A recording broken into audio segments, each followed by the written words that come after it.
नमस्कार, आप देख रहे हैं बिज़ तक, मैं हूँ रजत देवगन। देखिए, जब बाज़ार की आज शुरुआत हुई तो एशियन मार्केट से कुछ ज़्यादा सहारा नहीं मिल रहा था, लेकिन फिर भी शुरुआत ठीक थी। हम 18,000 के लेवल के बेहद नज़दीक पहुँच गए थे, लेकिन ये लेवल बहुत बड़ी बाधा का काम कर रहा है फ़िलहाल। और आज भी जैसे ही 11 बजे के आसपास हमने 17,900 के लेवल को निकाला, तो ट्रेडर्स को मौका मिल गया बिकवाली करने का। वो इसलिए क्योंकि आज वायदा कारोबार की एक्सपायरी थी, तो ट्रेडर्स ने जमकर मंदी की पोजीशंस बनाई। 17,829 ये है क्लोजिंग लेवल निफ्टी का, लगभग 60 अंक नीचे। ऊपरी स्तरों से तो काफ़ी ज़्यादा गिरावट देखने को मिली। सेंसेक्स में भी 257 अंक गिरकर क्लोजिंग आई है और बैंक निफ्टी 536 अंक लुढ़कता हुआ नजर आया, यानी कि 1.25% से ज़्यादा की गिरावट तो हमने बैंकिंग इंडेक्स में ही आती हुई नजर आ गई।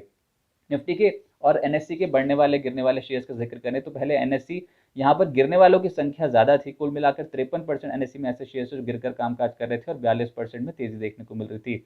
निफ्टी में 27 ऐसे शेयर्स जहां पर दबाव के साथ हुआ कामकाज और मात्र 23 ऐसे शेयर्स थे जहां पर तेजी के सौदे बनते हुए नजर आए। पॉजिटिव इंडेक्स, तेजी वाले इंडेक्स इस हफ्ते लगातार हम बात कर रहे हैं रियल एस्टेट इंडेक्स की, और आज भी शोभा लिमिटेड 9.5%, ओबरॉय रियल्टी में 6%, गोदरेज प्रॉपर्टीज में लगभग 3.5% के रिटर्न मिले। वहीं मेटल इंडेक्स में कुछ चुनिंदा शेयर्स में निचले स्तरों से खरीदारी देखने को मिली, जिसमें हिंदाल्को यहाँ पर 2% से ज़्यादा के return, JSW steel, Vedanta, Tata steel 1% से ज़्यादा के रिटर्न देते हुए नजर आए। डिफेंस शेयर्स, ये एक ऐसा तबका था जो एकदम से अचानक आज एक्टिव हुआ और निवेशकों को जमकर रिटर्न मिले हैं यहाँ पर। डिफेंस स्टॉक्स में मैसडॉक, गार्डन रीच, एस्ट्रा माइक्रो, ये कुछ ऐसे शेयर्स थे जहां पर आज ट्रेडर्स तेजी की पोजीशंस बना रहे थे। कैपिटल गुड शेयर्स में भी तेजी थी, इंफ्रास्ट्रक्चर से जुड़ी कंपनियां थी, वहां पर तेजी देखने को मिली। एलएनटी उसमें प्रबल था, 4% के रिटर्न दिलाए इसने। सीमेंस में भी लगभग 3% से ज़्यादा के रिटर्न मिलते हुए नजर आए। सीमेंट स्टॉक्स, यहाँ पर भी आज तेजी की पोजीशंस बन रही थी, जिसमें ग्रासिम, अल्ट्राटेक सीमेंट और अंबुजा जैसे स्टॉक्स थे, वहां पर आज कमाई हुई। जो गिरावट थी उसमें एकदम से आज बिकवाली हुई बैंकिंग शेयर्स में, खास तौर से निजी क्षेत्र के जो बैंक थे वो आज दबाव झेल रहे थे। बंधन बैंक जो कल उछला था, आज लगभग 3.5% नीचे। इसके अलावा आईडीएफसी फर्स्ट, इंडसइंड बैंक, यहाँ पर 2.5% से 3% की गिरावट देखने को मिली। आईसीआईसीआई बैंक, कोटक, यहाँ पर भी 2% से ज़्यादा की गिरावट के साथ कामकाज हुआ। ऑटो इंडेक्स में खासतौर से जो ऑटो एंसिलरी कंपनियां हैं, ट्यूब इन्वेस्टमेंट, बालकृष्ण इंडस्ट्रीज ऊपरी स्तरों पर मुनाफा वसूली झेल रहे थे। और ऑटो काउंटर्स में Hero MotoCorp, Bajaj auto, M Eicher, यहाँ पर दबाव देखने को मिल रहा था। फार्मा इंडेक्स में तेजी बन नहीं रही थी आज, जिसमें सन फार्मा 3% लुढ़का, यहाँ तो डाउनग्रेड्स थे जिसका असर देखने को मिला। एल्केम, टोरेंट फार्मा, डिविस, यहाँ पर भी लगभग 1 से 1.5% के आसपास की गिरावट देखने को मिली। इसके अलावा एफएमसीजी शेयर, जिसमें मैरिको, ब्रिटानिया, आईटीसी, कोलगेट 1% लुढ़क गए। मोस्ट एक्टिव स्टॉक्स की बात करें यानी टर्नओवर के लिहाज से, आज स्टेट बैंक ऑफ इंडिया ये फोकस में इसलिए था क्योंकि आज नतीजे आने वाले थे और नतीजे बेहद ही एनकरेजिंग, बहुत ही शानदार थे। 67% के आसपास का मुनाफा बढ़ता हुआ नजर आया है।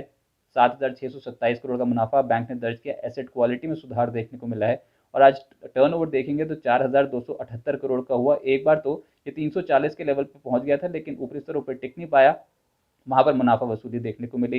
इसके अलावा सरकारी बैंक्स ऊपरी स्तरों पर थोड़ा दबाव झेल गए एसबीआई के नतीजों के बाद। Indian bank, PSB, PNB, IOB, BOB, इन सभी शेयर्स में थोड़ा गिरावट देखने को मिली। एलएनटी में 2,188 करोड़ का कारोबार और भारतीय और रिलायंस में भी आज लगभग 1300 से 1600 करोड़ का कारोबार होता हुआ नजर आया। निफ्टी के बढ़ने वाले शेयर्स के बारे में बात करें तो सबसे ऊपर था आज एलएनटी, यहाँ पर 4% से ज़्यादा की तेजी। इसके अलावा एशियन पेंट्स आज 2.5% चढ़ा। हिंडाल्को, ग्रासिम, यूपीएल, यहाँ पर 2% के आसपास के रिटर्न्स मिले। गिरावट वाले यानी कि लूजर्स की बात करें तो उसमें सन फार्मा 3% से ज़्यादा लुढ़कता हुआ नजर आया। IndusInd bank, Bharti Airtel, ICICI bank और कोटक बैंक में भी आज 2% के आसपास की गिरावट देखने को मिली। एफएनओ वायदा कारोबार में आज के जो गिरावट वाले शेयर्स थे उसमें बंधन बैंक, चंबल फर्टिलाइजर, इसके अलावा बालकृष्ण इंडस्ट्रीज, एस्कॉर्ट्स, ये कुछ ऐसे शेयर्स जो 3 से 4% का दबाव झेल रहे थे। मिड कैप शेयर्स, देखिए आप ब्रॉडर मार्केट की बात करेंगे तो आज मिड कैप कैटेगरी के से जो जुड़े शेयर्स हैं वहां पर कुछ ज़्यादा तेजी देखने को मिल रही थी, जिसमें शोभा मैं ऑलरेडी बता चुका हूँ, लगभग 9.5% शोभा लिमिटेड बढ़ा।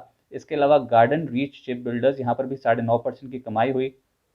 ई क्लर्क्स, वीआरएल लॉजिस्टिक्स, केपीआर मिल, रिलैक्सो, केपीआईटी टेक, ट्रेंड, ये जो ऐसे स्टॉक्स हैं यहाँ पर 5% से लेकर 7% के आसपास के रिटर्न्स मिले, तो अच्छी खरीदारी मिड कैप से जुड़ी कंपनियों में हो रही थी। इसके अलावा जो गिरावट वाले शेयर्स मिड कैप में थे उसमें ग्रीन प्लाई शामिल था, 6% ये लुढ़का।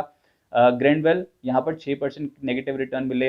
हैथवे, आईडीबीआई, टीसीआई, आईआरबी और शॉपर स्टॉक, ये जो स्टॉक्स थे यहाँ पर आज दबाव देखने को मिला, 5 से 6% दबाव के साथ कामकाज हुआ। आज के माहौल में भी कुछ ऐसे शेयर जिन्होंने 52 हफ्ते का उच्चतम स्तर छुआ, आज संख्या ज़्यादा थी, जिसमें शोभा लिमिटेड, गार्डन रीच ऑलरेडी बात कर चुका हूँ मैं, अच्छी तेज़ी बन रही थी, E Clerx, SKF India, Oberoi realty, L and T, Mazdock, Raymond और एसबीआई जैसे शेयर थे, इन्होंने 52 हफ्ते का उच्चतम स्तर छुआ। चलिए, तो देखना होगा कि फेड पॉलिसी का जो असर है वो भारतीय बाजारों पर क्या देखने को मिल सकता है, लेकिन जो मेजर इम्पैक्ट होगा वो अगले हफ्ते ही देखने को मिलेगा।